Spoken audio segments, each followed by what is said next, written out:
Who's they, Major? Who's they what? Who's the they that sent you? Who's the they that gave you this assignment? There is no the they. Look, I'm just doing my job. And always remember, we're dealing here with degenerates. You always remember that. That's all you got to remember. I've seen things with these eyes. Major. Well, you call me Steve. Major, don't treat me as if I'm not on your side. Well, I do that, David, because I don't know yet what side you're on. I think that's insulting. Tough. Hank Greenwood was just like this. He gave me the same impression. He was interested in justice and facts and evidence. Look, I'm just interested in nailing the bastard. Did Benelli find your transport? Yes. Good. Okay, Amy, this is it. Get him in. All right. Same rules of engagement. I'll explain why he's here. Then I'll only ask the two questions. Then we wait. Oh, boy. Have I been looking forward to this.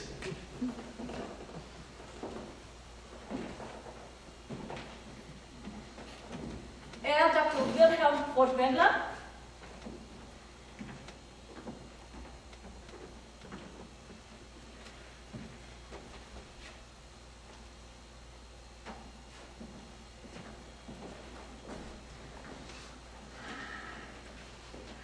Wilhelm, I didn't hear anyone invite you to sit down.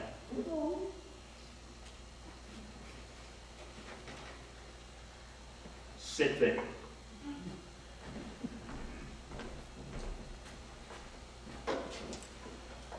My name is Steve Arnold. This is David Wills. We want you to understand why you're here. You've been automatically banned from public life under Control Council Directive number 24, and we're looking into your case because you've applied to come before the Tribunal of Artists of the Denazification Commission. Do you understand that? I have already been cleared by a denazification tribunal in Austria. What they do in Austria doesn't interest me one little bit, okay? I have your questionnaire here. Let's see. Gustav Heinrich Ernst Martin, Wilhelm Furtwängler. Born Berlin, January 1886, orchestral conductor. And you say here you never joined the party. That is correct.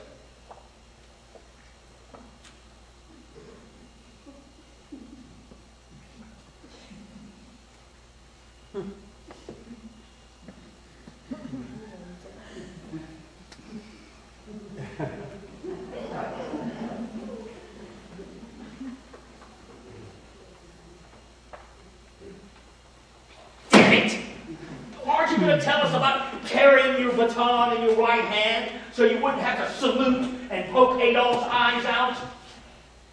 Well, aren't you going to tell us about being a Prussian privy councillor? How did that happen to a non-party member? I received a telegram from Hermann Goering, who was Prime Minister of Prussia. This was in 1933, informing me that he had made me a privy councillor. I was not given the opportunity either to accept or to refuse. After the dreadful events of November 38, the violent attacks against Jews, I stopped using the title. Great. You stopped using the title. Well, what about Vice President of the Chamber of Music? You used that title, didn't you? But I suppose you had no choice in that matter either. I suppose Joseph just sent you a telegram saying, "Dear Mr. Vice President." No, I don't think Goebbels sent me a telegram. I was simply told, in a letter, I think. I don't remember exactly. You don't remember exactly, okay. But hell, Herman and Joseph were sure heaping the honors on you. One makes you privy councillor, the other makes you vice president of the Chamber of Music. And you weren't even a member of the party? How do you explain that? There was a constant battle between Goering and Goebbels as to which of them would control Nazi culture. People like me and Richard Strauss were simply in the middle. We were pawns. Anyway, I resigned from the Chamber of Music. At the same time, I resigned as musical director of the Berlin Philharmonic Orchestra in 1934. And why was that, Dr. Furtwängler? Why did you resign? They came to power in January 33. In April, I wrote an open letter to the newspapers condemning what they were doing to music, making these distinctions between Jews and non-Jews. For my part, the only divide in art is between good and bad. Great artists are rare, I said, and no country can do without them, unless it wishes to damage its cultural life irrevocably. I also said men like Otto Klemperer, Bruno Walter, Max Reinhardt, I may have mentioned others, I don't remember now, must be allowed to serve their art here in this country. And then you resigned. No, not then. Those were early days. No, the matter came to a head when Goebbels decided to ban Mathis the Painter, an opera by Paul Hindemann. They called it Jew-infected Bolshevik music or some such nonsense. Again, I wrote to the newspapers. Again, I criticized them. Goebbels retaliated with a speech in which he denounced me for what he called my disloyalty to the regime. That's when I resigned. I resigned everything. I simply withdrew from public life and started composing again, which I had always felt was my true vocation. Eventually, after much toing and froing, I was summoned by Goebbels. He said I could leave the country if I wanted to, but under no condition would I ever be allowed to return. That would have been a victory for them. I believe you have to fight from inside, not from without. He then demanded that I acknowledge Hitler as solely responsible for cultural policy. Well, that was a fact. He was the sole arbiter, and it seemed to me pointless to deny it. In return, I demanded I be allowed to stay here to work, but I would not be obliged to accept any official position, nor would I have to perform at state functions. It has always been my view that art and politics should have nothing to do with each other. Oh, really? Then why did you conduct at one of their Nuremberg rallies? I did not conduct at the rally. I conducted on the evening before the rally. That sounds like the fine print in one of our insurance policies, Will. I had nothing to do with the rally. And what about April 19, 1942, the eve of Adolf's 53rd birthday? The big night, the big celebration. You conducted for Adolf, didn't you? Was that in keeping with your view that art and politics have nothing to do with each That other? was a different matter. Oh, I was tricked. How come? I was in Vienna rehearsing the Ninth Symphony of Beethoven with the Vienna Philharmonic when Goebbels called and said I had to conduct for Hitler's birthday. Always I managed to wriggle out of such invitations by pleading prior engagements, illness, and so on. I was also fortunate that Walter von Schirach, who controlled Vienna, hated Goebbels and would do anything to thwart his wishes. He had often helped me in the past by saying, for example, that he had the prior claim on my services. But on this particular occasion, in 1942, Goebbels got to my doctors before me, and they were frightened off. And von Schirach was threatened and bullied and gave in.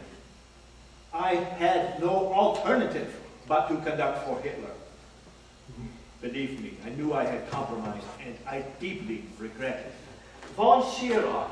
Von Schirach. Is that the same Walter von Schirach, the Nazi youth leader, who's now sitting in the dock in Nuremberg on trial for his life, charged with crimes against humanity?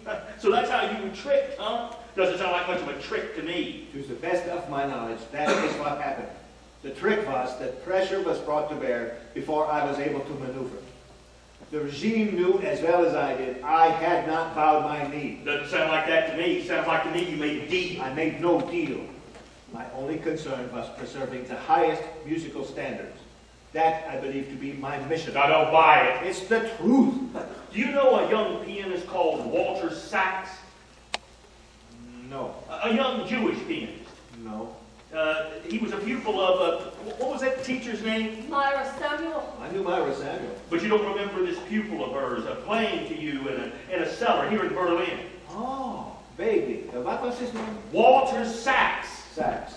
Sachs. His widow attacked you just now. No one has attacked me. In the waiting room. That woman didn't attack me. She was trying to kiss my hand. Right. I guess that's because she wanted to thank you, to tell you how grateful she was for helping your husband, because you got him a permit to leave for Paris. How did you do that? I can't remember. There were so many. Oh, yeah, no, that's right, all the folks you helped. Well, I'm just interested in how you went about it. You called someone you knew? I may have. As I say, I simply don't remember. Well, let me guess then. You picked up the phone and you made a call. Hi, Adolf, Wilhelm speaking. Hey, listen, old pal. There's this young Jew boy